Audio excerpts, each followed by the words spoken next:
সহযোগিতা করবে এই মর্মে যে কিছু খরচ লাগবে চাঁদা পাড়া নিয়ে এসে ডিপ দখল নিয়ে দেবো, ওরা আসতে পারবে না, যেহেতু তোর অঙ্গীকার নামা লেখা আছে এটা তোর গ্রান্ট হবে।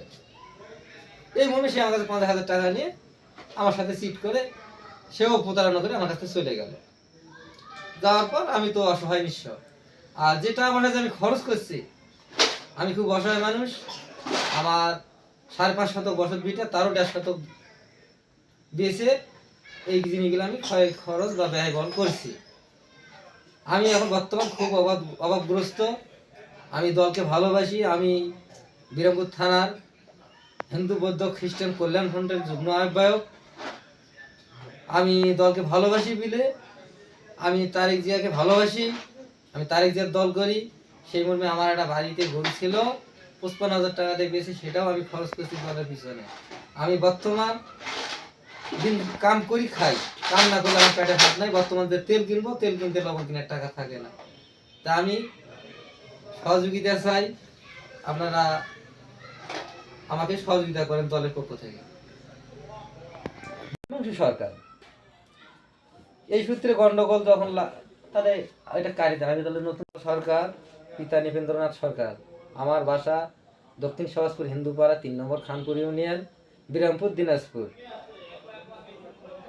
গত যে সরকার পতনের সময় একটা ইস্যু করে আমার দেশনেত্রী তারেক জিয়ার যে বরেন্দ্র প্রকল্পটা আমরা মনে করি তার, এই মর্মে আমরা ডিপটা চালাবো হিসাবে বরেন্দ্র প্রকল্পে আমরা আবেদন করি। আবেদন সূত্রে আমরা একজন অপারেটর নিয়োগ পাই। সেই অপারেটরের নাম হচ্ছে হিমাংশু সরকার, পিতা অতুল সরকার, একই গ্রামের বাসিন্দা আমরা। সে আমাকে বলে যে ভাই একই গ্রামের বাসিন্দা আমরা, আমলিক সরকার আমাদেরকে প্রতিশ্রুতি দিয়ে ডিপটা কোনো মুনাফা আমাকে দেয় না, বা পানি ফ্রি দেওয়ার কথা ছিল সেটাও দেয় নাই।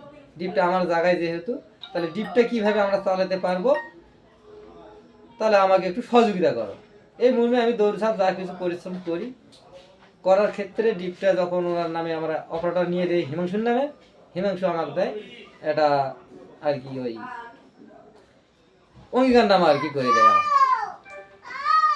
যখন আমরা ডিপে যাই ডিপ চালার জন্য, উনি আমার সাথে চিট করলেন হিমাংশু সরকার, যে ডিপ আমি দিব না, আমি এই তোমার আমার 3 নম্বর খানপুর ইউনিয়ন, বাসা দক্ষিণ সহজপুর হিন্দুপাড়া, বিরামপুর থানা, জেলা দিনাজপুর। আমার গত 5 যে জুলাই আন্দোলনের যে ঘটনার সূত্র কেন্দ্র করে আমাদের একটা বরেন্দ্র ডিপ নিয়ে যে কোনো একটা কিছু হয়, যে আমরা এই ডিপটা যেন আমরা চালাতে পারি, সেই মর্মে একটা অভিযোগ বরেন্দ্র অফিসে দেই। সেই সূত্রে আমাদের একটা আর কি অপারেটর নিয়োগ দেয়। সেই অপারেটর নিজে চালাতে পারবে না, এই মর্মে আমাকে একটা অঙ্গীকারনামা লিখে দেয়। এই লিখে দেওয়ার ক্ষেত্রে আমরা ডিপে যাই ডিপ চালার জন্য, উনি তখন আবার পুনরায় দ্বিমত হয়, আমাদের সাথে চিট করে। এই নিয়ে একটা গন্ডগোল ক্যাচাল বাঁধাতে আমার আপনি করতে তো আর মনে করেন যে ডিপে যাওয়া পারলাম না। 50,000 টাকা কাকে দিলেন? শামীমকে। শামীমের বাড়ি কোথায়? বিলের পর বাবার নাম কি? বাবার নামটা শরীর গাড়ি না, কিন্তু আগে আমরা একসাথে ব্যবসা করছিলাম, এই সুবাদে একটু পরিচিত। ও কি কোনো পরিচয় দিয়ে আপনাদের টাকা নিছে? ওটা বিএনপির বলে বড় আর কি নেতা নাকি, এরকম আমার পরিচয় দিচ্ছে। কি পরিচয় দিছে? বিএনপির বড় নেতা। আচ্ছা আচ্ছা। ও পর্ব গিয়ে যাওয়ার পরে এবার আবার দেখেন আজ আমার বলতেছে তোমাকে একটা পদ পদকে দিব, ওয়ার্ডের দায়িত্ব। এবার বলতেছে? হ্যাঁ এবার বলতেছে কিছু খরচ লাগবে। মানে ভাই আমার তো আর টাকা পয়সা নাই, আমি কোথা থেকে টাকা দেবো? কতবার আমার হয়তো 5 শতক 6 শতক জায়গা ছিল, তারও 1.5 শতক দিয়ে আছে বাড়ির দিকে, তাও সেই টাকা পয়সা তোরা খায় না। এবার আর আমার দেওয়ার মতো বুদ্ধি নেই। এটা কালকে আবারও আমার মনে করেন 2-3বার ফোন দিয়েছে। দিয়ে কি বলতেছে? আমি ফোনে রিসিভ করি না। ও আবার আপনার কাছ থেকে টাকা চাচ্ছে? আবারও টাকা যাচ্ছে। কত টাকা চাচ্ছে? টাকারে আমার কিছু বলে না, খালি বলতে যে টাকা লাগবে খরচ, একটা পথ পদবি নিয়ে গেলে তুই অনেক কিছু কামাই করতে পারবি, কিছু টাকা খরচ করলে সমস্যা করতে। কি দলের পদ পদবি দিবে? আমরা কোন দলের পথ পদবি দিবে আমি তা বলতে পারছি না, তোকে একটা ওয়ার্ডের দায়িত্ব দেওয়া হবে। ও ও কি কোন দলে কাজ করে? ও কোনবা দলে কাজ করে, তাহলে বিএনপির কথা বলে। তখন আমার সাথে গল্প করে যে এই দ্বীপটা কীভাবে কি করা যায়। মানে এখন তো এটা আমাদের সুযোগ, এই দ্বীপটা তো হচ্ছে আমাদের তারেক জিয়ার, তাহলে আমরা একটা আবেদন করি। এই আবেদন করলাম, করে ও আর মানে ঢিলমিল করে পারে না খরচ করতে। তখন বলে তুমি খরচ করো, তাহলে দ্বীপটা আমরা একসাথে চালাবো। আমি খরচ করে যেটা খরচ করছি করে ওর নামে অপারেটারি করলাম, হিমাংশুর নামে অপারেটারি নেওয়ার পর উনি আমাকে আবার 5 বছর একটা অঙ্গীকার ডিট করে দিল। আচ্ছা, এই মুহূর্তে আমার চালাবো ডিট। উনি যায় আমার সাথে প্রতিশ্রুতি ভঙ্গ করে চিট করলো আমার সাথে হিমাংশু।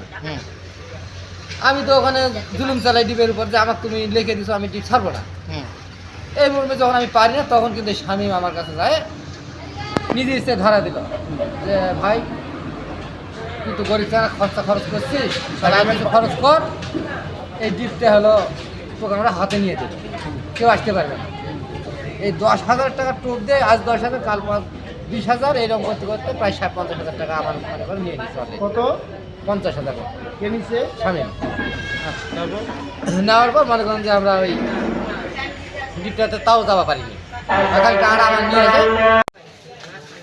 আমাদের একটা দ্বীপ বসা ছিল আমাদের গ্রামের পাশে, সেই দ্বীপটা যার জায়গাতে বসা ছিল তার সাথে অঙ্গীকার নামা ছিল ওই আমলিগের লোকে ওরে যে এই জমিতে তোমার দ্বীপ বসালে আমরা তোমার পানি ফ্রি দিব এবং কিছু ইন্টারেস্ট দেবো।